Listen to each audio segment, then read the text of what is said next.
Здорово.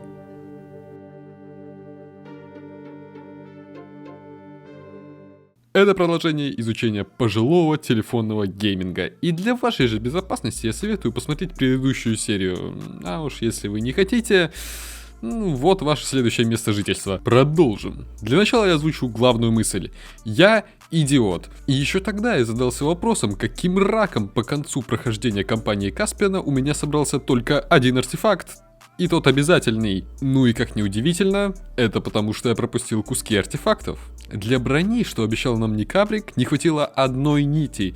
И это была золотая нить. Она добывается за квест с спасением брата Кентавра. Но вы спросите, чё я ее тогда не получил? А потому что после спасения брата Кентавра нужно поговорить с выдавшим квест еще раз, чтобы он дал золотую нить. И тогда после собирания кремня для стрел Никабрик нам нехеровую броню сделает. Но что насчет короны? А тут такая же херня. Я пропустил стальной зубец. Он находился в лабиринте замка еще в самом начале, когда мы из него убегали. А собрать для нас корону должна была жена барсука в том самом конце игры. Ну, вот и вся баллада. Ой, да, я вижу ваше недоумение. Было дело, что я говорил, что корона состоит из 5 кристаллов, и короны, куда они суются... Ну, не стоит меня судить, ведь в своих прохождениях я так и не находил последнюю часть артефакта, о котором говорил. Да и по правде говоря, после того, что я пережил, у меня есть ощущение, что я вообще попутал все свои воспоминания, и мои мучения были вызваны не тем артефактом. Ну ладно, пока для этого рано, так что давайте приступим к кампании Питера Певенси. В отличие от кампании Принца, четверка начинает сразу на пляже, после перемещения.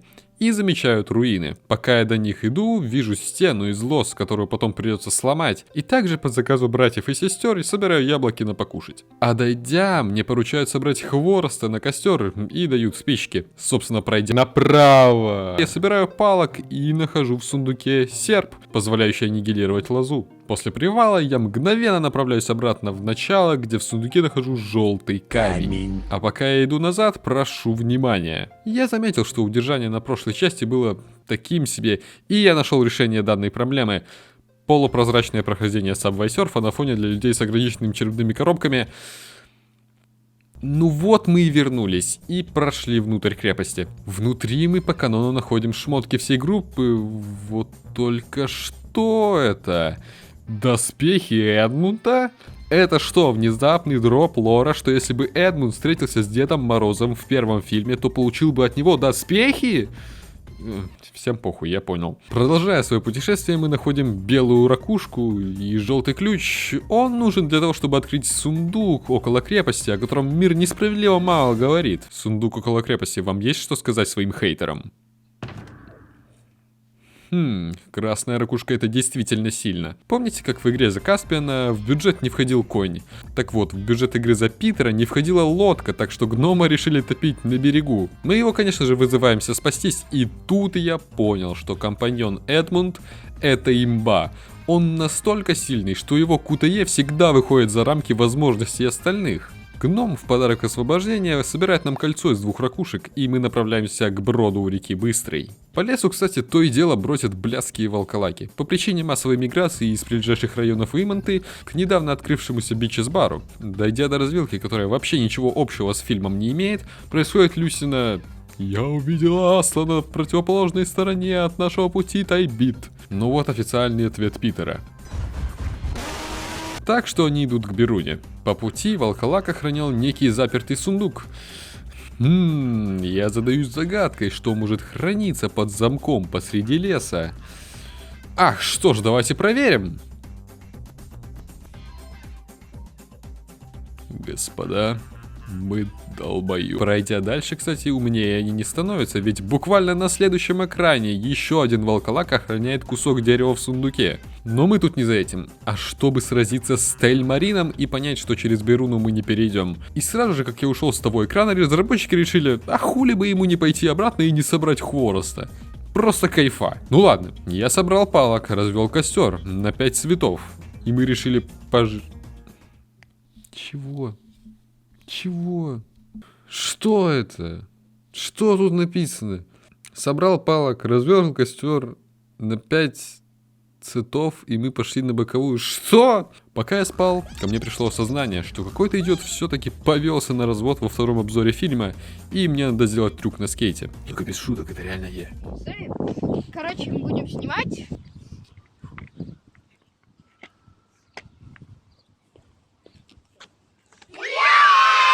Поутру Питер такой... И теперь мы идем в другую сторону, что приводит нас к... Нет. Нет, нет, нет, нет, нет, нет, нет, нет, нет, нет, нет. Ну, ничего не поделаешь. На самом деле, этот конкретный пазл был не так плох.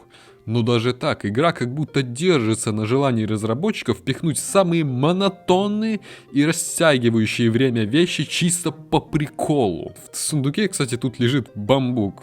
Видимо, он иммигрант. Без лишних слов мы переходим дальше и попадаем на место встречи с Рипичипом. Снова завязывается бой с Каспианом, и я решил быть lore accurate, так что дал себе замочить. Только игра такой исход не приняла.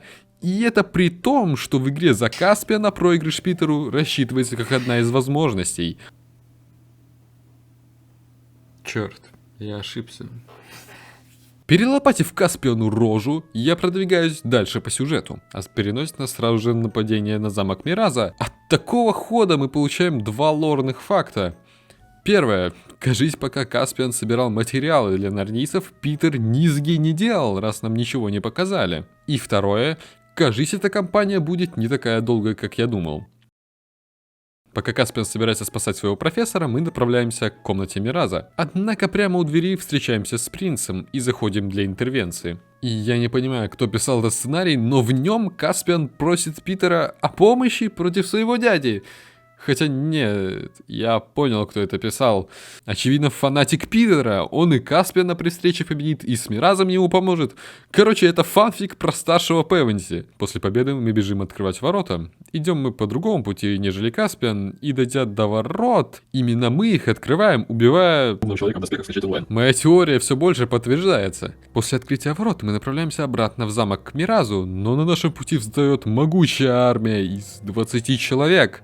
И по факту, я думаю, для меня такое количество не было бы проблемой, но так и быть, сделаем вид, что я лох. Поскольку белка по имени Неважно сказала мне зайти в турму, я туда и пошел. По заходу Каспиан мне сказал, что один из рычагов сломан, и мне его лучше не трогать. При прохождении я не успел прочитать, какой рычаг, и сильно запаниковал, ведь раз игра мне говорит этого не трогать, наверное, это будет фатально, и мне не хотелось бы терять возможность получить артефакт. Но на самом деле нет, это ни хера не значит. Короче, освободил я пацанов, и Фавна мне собрал флейту.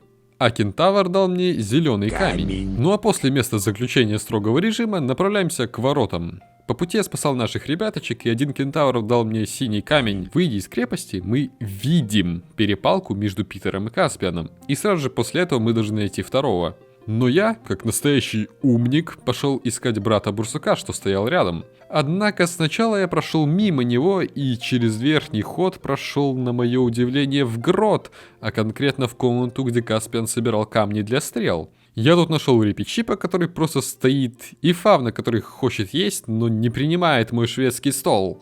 А если пройти дальше, вглубь грота, то мы попадем в комнату с факелами, где Каспиан собирал железные блоки. Тут я беру задание на сбор трав у Минотавра, и все, собственно. В этот момент решил, что надо бы уже спасти брата Барсука. За такую благодарность он передал мне белый камень. И я уж было решил не повторять своих ошибок, и возвращался к Барсуку, который дал мне квест. Но он испарился. Что же это может значить? Я вернулся на второй этаж грота, и в этой комнате, кстати, находится выход наружу, только с другой стороны. В конце поляны я нахожу белку по имени Неважно и интересуюсь, видела ли она Каспиана. Тут я понял, что я пошел по противоположному пути, чем запланировано. По сюжету, после разговора с Минотавром перед входом в грот, я должен был сразу пойти к белке на следующем экране. Но у таких, как я, мозг работает на минус 100%, так что я делаю все как надо, но наоборот. На этой поляне я также нашел брата того Фавна из грота. он мне сказал взять большое зелье из сундука неподалеку и принести его нуждающему сиблингу. И как вы могли заметить, за последние 5 минут я взял хуеву тучу заданий, и плюсом на мне еще лежит груз от поиска последнего артефакта и основной квест. Как будто у разработчиков было много идей для квестов, но они забыли, что пихать все на одну локацию не особо-то, обязательно. В любом случае, я беру зелье и направляюсь к Фавну Гурману. По пути я понял, что Минотавр намекал, что надо потормошить тельмаринов, чтобы получить его траву, чем я, собственно, занялся и получил травы. Сразу же их отдал и получил яблоко. Это все важно, вы потом поймете. Привередливый Фавн в это время дает мне красный камень. И только после этого я продолжил основную ветку, в которой я спрашиваю у кентавра, где Каспиан. И сразу же после этого спрашиваю Репечипа, где Каспиан. Он ведает, что Никабрик увел его к каменному столу, и мы получаем сцену призыва колдуньи, которой почему-то не было в линии Каспиана. И я собирался жаловаться, что ее не было, но... видимо, мы это вычеркиваем. Однако появление этой сцены в линии Питера — это еще одно доказательство того, что это фанфик про Питера Певенси. Я просто обожаю эту интеракцию. Питер прибегает, Никабрик говорит, что они призывают колдунью, Питер убивает оборотня, и Брюнет такой: «Зачем ты это сделал?» Конец сцены.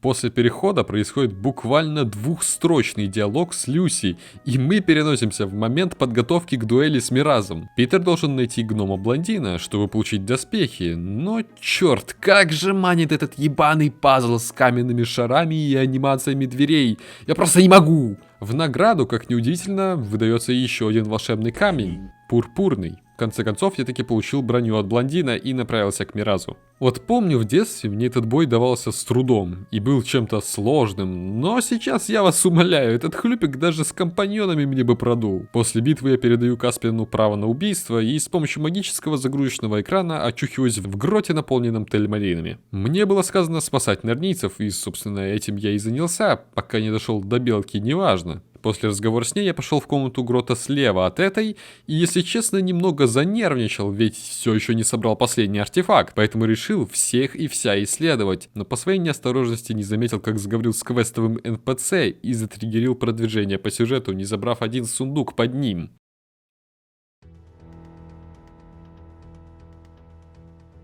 Блять, что? Что? Нет.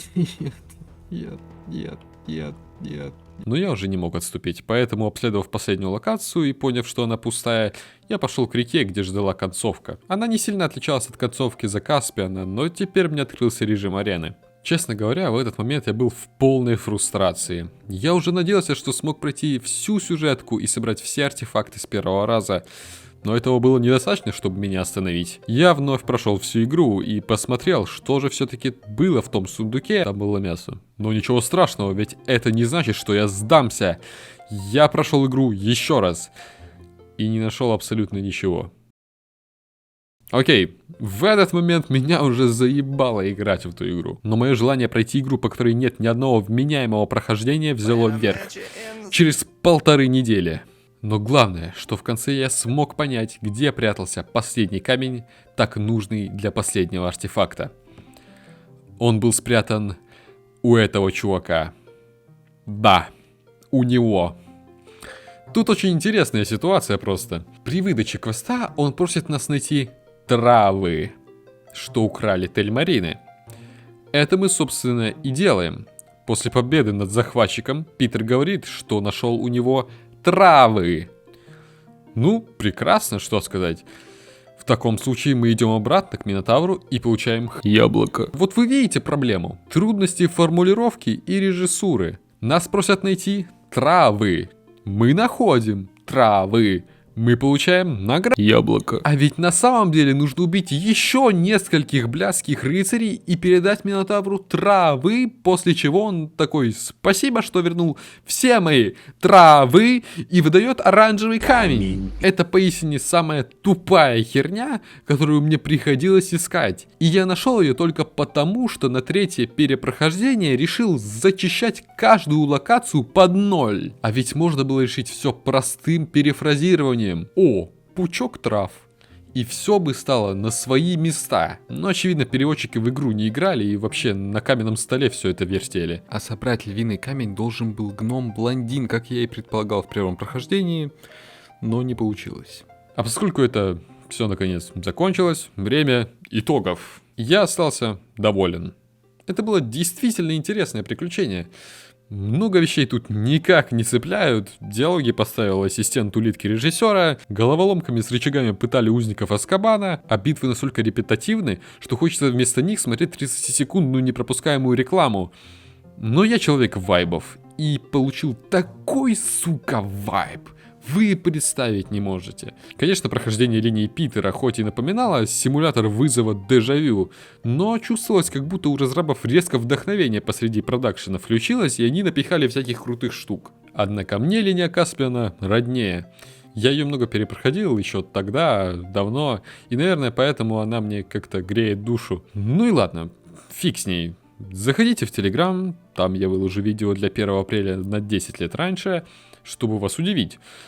А еще следующее видео будет посвящено некому фильму, которому остались неотвеченные вопросы. И кажется, ответы наконец были найдены. А на данный момент я с вами прощаюсь. Не забывайте есть кашу манную или кукурузную. И на этом все. Пунармелама.